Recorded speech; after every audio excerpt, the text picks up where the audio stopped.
Nessa aula, nós vamos discutir algumas ferramentas de visualização gráfica com particular interesse em aplicações de computação científica que usam as mesmas. Para motivar a aula, eu vou começar fazendo uma pergunta para vocês.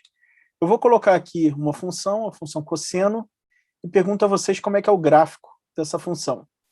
Antes de eu mostrar aqui, tenta, por alguns segundos, fazer o esboço desse gráfico no papel. Pausa o vídeo e faz o esboço dele. E aí, fizeram? Eu tenho certeza que muitos de vocês conhecem o gráfico dessa função, de modo que devem ter esboçado uma curva qualitativamente semelhante a essa aqui, que eu estou mostrando. Agora, se eu fizer essa mesma pergunta para essa outra função aqui, que tem uma fórmula mais complicada, eu acredito que muitos de vocês, ou talvez todos, não saibam como é o gráfico dessa função. Usando as ferramentas que a gente aprende lá em cálculo 1, até é possível esboçar aqui. Você pode fazer uma espécie de análise exploratória, calculando derivadas, vendo comportamento assintótico, observando que, como tem seno aqui, essa função deve ter uma certa periodicidade. Mas desenhar o gráfico de uma função, de um modo geral, é algo difícil, tá?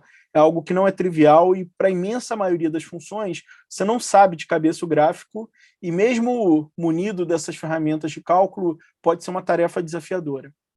Bem, isso costumava ser assim até surgir em computadores com dispositivos gráficos. Hoje, plotar o gráfico dessa função aqui, ou de qualquer função complicada de um modo geral, é uma tarefa bem fácil, tá? E a gente vai ver como fazer isso aqui agora. Esse programa que vocês estão vendo aqui, ele está customizado para plotar o gráfico daquela função complicada que eu mostrei no slide anterior. Como é que é esse programa? Começa limpando a memória, limpando a tela, fechando qualquer janela que esteja aberta. Eu defino uma variável n, que é o número de pontos que eu vou usar para plotar a curva. E aqui eu estou usando 500.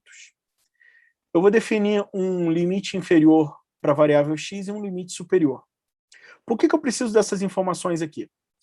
O gráfico de uma função real, em particular, ele tem infinitos pontos, né? Se a função está definida por um intervalo de números reais, esse intervalo tem uma infinitude de números ali dentro, então para cada valor de x você consegue associar um valor de y, e se você pegar o lápis e começar a deslizar pelos pontos ali para formar o gráfico, você vai ter uma curva representando esse gráfico que tem infinitos pontos.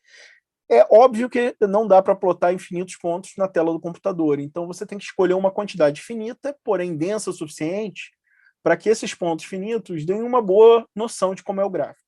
Então aqui, essa função aqui está definida para a reta real toda, mas eu escolhi só plotar ela em 500 pontos. E que pontos são esses? São pontos entre menos 4π e 4π. Tá?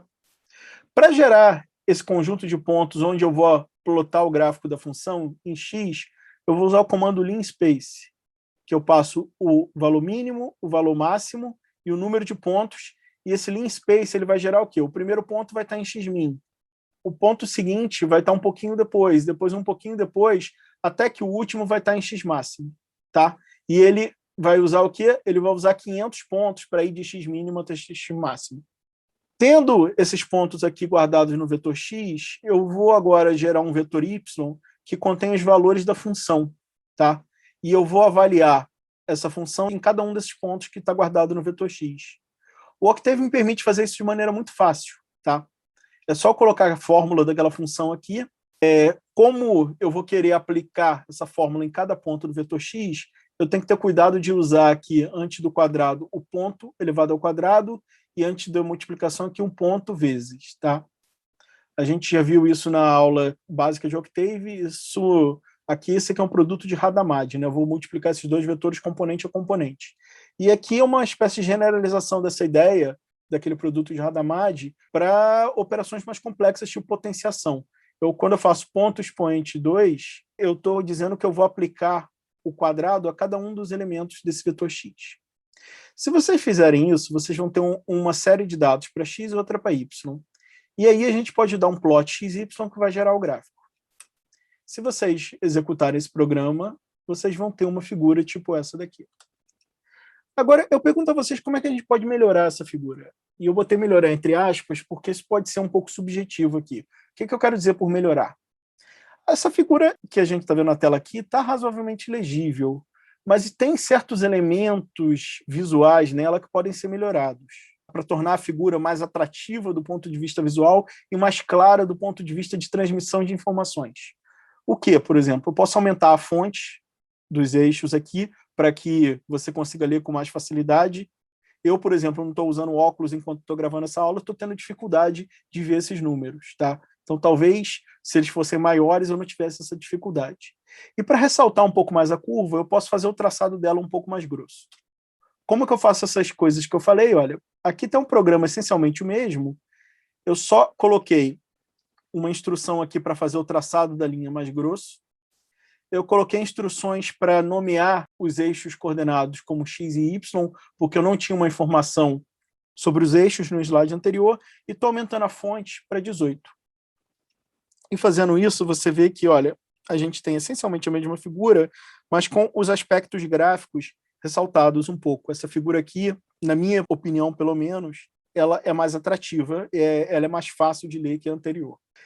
Eu falei que isso pode ser um pouco subjetivo, por quê? Porque alguém pode achar que uma figura com um traçado, uma curva com um traçado vermelho, seja mais atrativa que o azul. Então está sempre aberto para essa margem. Alguém pode achar que a fonte está grande demais, outro achar que está pequena demais. Mas, muitas vezes, para melhorar o aspecto visual de como você transmite uma informação através de um gráfico, você tem que lidar, você tem que jogar com esses elementos, aumentar ou diminuir fonte, trocar cor, aumentar ou diminuir a espessura de uma curva. Então, esse exemplo aqui foi para chamar a atenção de vocês que isso é possível, tá? Outro aspecto que eu gostaria de chamar a atenção é o seguinte, aquele programa que eu mostrei anteriormente, ele tinha uma variável chamada n, que define o número de pontos que você vai plotar essa curva na tela, né? O que acontece se eu variar aquele número de pontos? Lá estava 500. Se eu fizer 50, vocês executem aquele programa, por favor, com 50 pontos, e vocês vão ver uma figura com essa cara aqui. Está aparecendo, vocês já conhecem a forma daquele gráfico, então vocês estão vendo aqui que essa curva está um pouquinho defeituosa, né? Ela está com pouca resolução, ela não está capturando todas as oscilações que aquela função realmente tem. E a razão disso é o quê? Eu estou com poucos pontos. Eu escolhi uma quantidade de pontos pequena para ligar esses pontos e formar esse gráfico. Como é que eu posso melhorar a cara dessa curva aqui, tornar ela mais fidedigna à curva verdadeira? Aumentando o número de pontos. Então aqui, ó, se eu fizer 100, você vê que já melhorou um pouco com relação a isso aqui, mas a curva ainda está pouco suave, né? Ela está com uma espécie de dentes ali nos picos e vales. Então se eu for para 200, já está bem mais clara, e você vê com 500, que era o que a gente tinha mostrado lá, tem pouca variação de 200 para 500, né? Então 500 é uma resolução já razoável para plotar a cara desse gráfico aqui. A moral que a gente tira desse exemplo é que o número de pontos que eu escolho para visualizar o gráfico de uma função na tela pode influenciar muito na forma como eu vou ver esse gráfico. Então, fica como lição para vocês o seguinte, sempre antes de plotar um gráfico, é interessante fazer esse estudo aqui da influência do número de pontos. Você ir colocando 50, 100, 200, 500, 1000, para ver quantos pontos são necessários para você ter uma boa representação. Depois que o gráfico parar de variar conforme você aumenta os pontos, você já achou uma boa resolução. Agora, se a gente quiser plotar duas curvas na mesma figura, por exemplo, aquele gráfico do cosseno e o gráfico da função complicada que a gente viu lá. Se vocês executarem esse programa que vocês estão vendo aqui, esse programa, olha, ele gera uma série para cosseno e gera uma série de dados para aquela função complicada envolvendo seno exponencial. E ele plota na mesma figura aqui as duas séries de dados, ele vai plotar as duas curvas na mesma figura. Agora, o que eu chamo a atenção para vocês aqui é que, para diferenciar elas, eu estou especificando cores e traçados diferentes aqui, além de colocar uma boa espessura. E eu estou colocando legenda também. Se vocês verem aqui e executarem, ó, surgiu uma legenda aqui e a curva cosseno está representada por uma curva tracejada em magenta, enquanto que aquela função complicada ela está representada por uma curva contínua em ciano. É muito importante a gente diferenciar curvas quando você bota mais de uma curva na mesma figura. A razão é bem óbvia, né? Se as duas estivessem na mesma cor com o mesmo traçado aqui, ficaria mais difícil você identificar qual curva é qual e que características elas têm. Agora, se eu sair do mundo de uma variável, eu for para o mundo de duas variáveis, ou seja, eu estiver lidando, em vez de f de x, com uma função que seja f de x e y, Uma função de duas variáveis, o gráfico dela não é mais uma curva no R2, é uma superfície no R3. Como é que eu posso desenhar esse gráfico? Esse programa aqui, ele plota o gráfico da função f de xy igual a x vezes y vezes exponencial de menos x2 menos y2. Como é que eu faço isso? De novo, uma superfície no R3, ela tem uma infinidade de pontos em cima dela. Então, eu não posso plotar todos os pontos. Eu vou ter que escolher um número finito de pontos, aos quais eu vou avaliar a função, vou gerar uma certa nuvem de pontos no R3 e vou ligar esses pontos para formar a superfície. O domínio dessa função é uma região no plano, no R2. Então, eu vou pegar um retângulo aqui no R2, eu vou pegar um certo intervalo de x e um certo intervalo de y. Eu vou pegar x entre menos 3 e 3, e vou pegar y entre menos 2 e 2. Como o intervalo de x é maior, eu vou discretizar, vou dividir esse intervalo em 80 pontos, e o do y eu vou dividir ele em 40 pontos. Eu vou usar, então, uma malha que em x tem 80 pontos e em y tem 40 pontos. Eu gero essa malha em x, eu gero essa malha em y com o lean space que a gente já viu. Agora, aqui, para tornar essas malhas aqui próprias para eu gerar o gráfico em 3 dimensões, eu preciso ainda usar um comando adicional que é o Mesh Grid. Eu vou passar a malha em x e a malha em y com o Mesh Grid, e o que o Mesh Grid faz é essencialmente o produto cartesiano entre essas duas malhas unidimensionais. Eu tenho 40 pontos numa direção, 80 pontos em outra, o Mesh Grid vai me gerar uma malha bidimensional 40 por 80, tá? Ele vai pegar os pontos que resultam de todas as combinações possíveis desses dois valores de x e y que eu estou usando aqui para formar os pares ordenados x e y que vão discretizar o domínio dessa função em R2. Depois eu avalio a fórmula da função, né, e gero uma série para z. Então está aqui a forma que eu avalio a série da função, e depois basta usar o comando surf. O comando surf com x, y e z passados aqui, ele vai me gerar a superfície. Se vocês executarem esse programa, vocês vão ver esse gráfico aqui para essa função que está aqui em cima. Tá? De novo, eu não estou mostrando aqui, mas aquela regra de tentar descobrir quantos pontos são necessários para que você gere um gráfico com boa resolução também vale aqui no caso de duas variáveis. Eu usei 40 e 80 aqui, que são suficientes para gerar uma figura com uma resolução bastante acurada. Mas se você não soubesse quantos pontos de antemão, você teria que fazer aquele estudo de tentar variar a resolução em x e em y. Tá? Agora, se vocês lembrarem lá do cálculo, o gráfico de uma função de duas variáveis não é a única maneira que eu posso analisar o comportamento dela de maneira visual. Eu também tenho um objeto chamado curvas de nível. O que são as curvas de nível? Cada curva de nível corresponde à interseção desse gráfico aqui com um plano horizontal. Então, vocês podem cortar esse gráfico aqui por vários planos horizontais, cada um deles vai gerar uma certa curva como interseção. O conjunto de todas as curvas de nível é formado pelo quê? Quando eu projeto todas essas curvas que resultam dessas interseções desse gráfico aqui com planos horizontais, quando eu projeto todas elas no R2, tá? Que corresponde ao plano z igual a 0, eu vou ter um conjunto de curvas lá, que é uma espécie de representação 2D do gráfico dessa figura. Tá? O gráfico dela, o objeto gráfico mora em R3, mas eu posso extrair certas informações dele fazendo projeções no R2. Né? Quando o gráfico é muito complicado, às vezes é mais fácil você observar o comportamento da função em R2 pelas curvas de nível, por exemplo. Então, aqui é bem parecido. O que eu vou mudar agora é que, em vez de usar o surf aqui, eu vou usar um comando chamado contour. O contour vai receber também as séries de x, y e z. E existe uma variante do contour, que é o conturf. Tá? Os dois vão gerar curvas de nível, mas com apelos gráficos diferentes. Um vai gerar somente as curvas, o outro vai gerar uma espécie de mapa colorido. Então, vamos ver aqui. Ó, o contour gera isso aqui, que vocês podem ver que essas curvas aqui fechadas que vocês estão vendo correspondem a interseções de planos horizontais com aquelas montanhas que vocês viam aqui.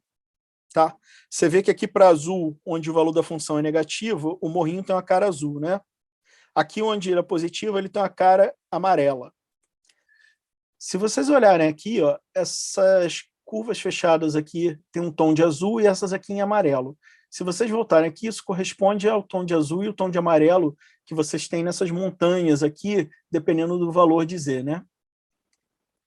E o Conturf, o que ele gera, essencialmente, ele vai colorir as regiões entre curvas aqui, com o valor da função. Então, ele ajuda um pouco a você visualizar como o valor da função muda em função do gradiente de cores aqui. A gente viu até agora como plotar gráficos de função em uma e duas variáveis. Agora, é muito comum também a gente querer plotar um gráfico de uma função que a gente não tem uma fórmula para ela, que a gente tem medidas de laboratório, ou medidas de um censo estatístico, ou qualquer outro processo ou fonte que nos forneça dados. Tá? Então, aqui, eu estou fornecendo para vocês uma série de dados que correspondem a medidas de temperatura. Esse aqui é o valor da temperatura média na cidade do Rio de Janeiro entre 1º e 15 de maio desse ano. Então, vocês podem ver aqui, tem 15 pontos aqui, cada um deles corresponde à temperatura média em um certo dia. Eu posso plotar essa série de dados aqui usando duas ferramentas, ou o comando stim ou o comando plot.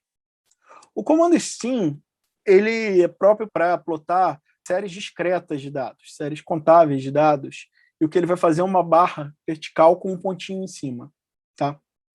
Que aqui eu estou tendo cuidado de especificar o traçado da linha dele, com uma curva tracejada em ciano, e os pontinhos que vão estar em cima vão ter a forma de um círculo.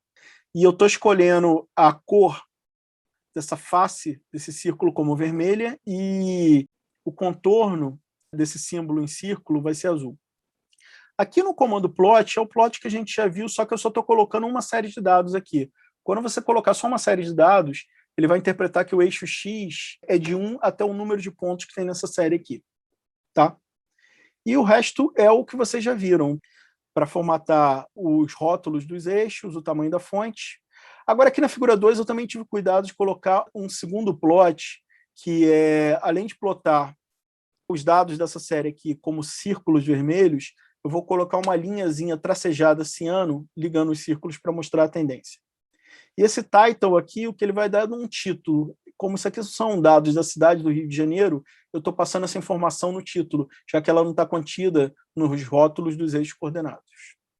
Então, olha, a primeira representação desses pontos aqui discretos pode ser feita dessa forma, e a segunda dessa forma, com barras verticais, cuja altura varia em função do valor dos dados, ou como uma espécie de gráfico de função ressaltando que eu só tenho esses pontos em vermelho aqui. A linha azul aqui é só um elemento para ajudar a visualizar a tendência de mudança de valores, né? Você vê que você tem subida aqui, descida, subida, descida, subida, descida. Agora, um último contexto. Eu posso ter dados que eu não quero só visualizar eles, como eu fiz anteriormente, para ver valores. Eu gostaria de ver também uma medida de dispersão, seja ela uma medida visual ou uma medida mais quantitativa, como um histograma dá para a gente. Então, nesse último plot aqui, nesse último programa para gerar plotagens, a gente vai gerar um mapa de dispersão dos pontos, que é esse comando scatter, e a gente vai gerar um histograma de pontos. Eu não vou usar os mesmos pontos de temperatura que eu usei no exemplo anterior. Eu vou fabricar os meus pontos aqui, porque eu quero ter muitos pontos. Então, eu vou fabricar 300 pontos aqui, e eu vou pensar que esses pontos são da medida. Eu peguei um termômetro e medi a temperatura numa certa sala, por exemplo, 300 vezes. Então, como eu estou fabricando a minha temperatura aqui, eu posso escolher o patamar médio dela, é 20 graus, e eu estou colocando números aleatórios aqui com uma certa dispersão em torno dessa média para emular a variação de temperatura que o termômetro vai capturar. Então, isso aqui vai me gerar 300 pontos e depois eu vou plotar eles com um gráfico de dispersão e aqui com um histograma.